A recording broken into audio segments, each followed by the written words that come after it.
analog signal က voice only ပဲတင်နိုင်တယ် voice only ကျတို့ဒီ internet သုံးမှာဆိုတော့ဘာတင်မှရမှာလဲဆိုရင် data တင်နိုင်မှရမှာเนาะဒါကြောင့်မလို့ voice only ပဲတင်တာကနေပြီးတော့ data ပါတင်နိုင်အောင်ဘာလုပ်ပြီးလိုက်တယ်ဆိုရင် modem ကလုပ်ပြီးလိုက်တယ်ဒါဆိုရင်ကျတို့ modem ထဲမှာเนาะဒီ modem ဆိုဥပမာပြမယ်ဆိုဒီ modem ထဲမှာကျတို့ဘာကိုထည့်လိုက်မလဲဆို single ကိုထည့်လိုက်တယ်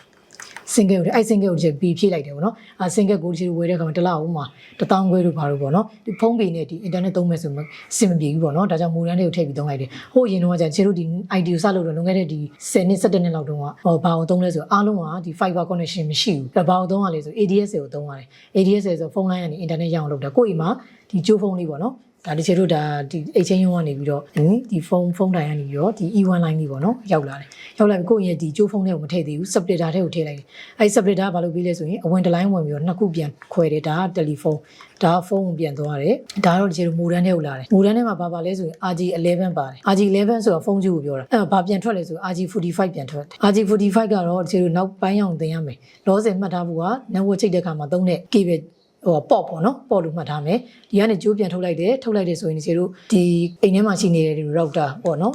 တိုင်ကြီးနဲ့တိုင်ပါ router လေးပေါ့အဲ့ဒီ router လေးမှာဒီတို့ကြိုးတက်လိုက်တယ်တက်ပြီးတော့အိမ်လုံးဘာလုပ်ကြလဲဆို internet သုံးကြတယ် wifi နဲ့သုံးမယ်ကြိုးနဲ့သုံးမယ်အကုန်သုံးလို့ရတယ်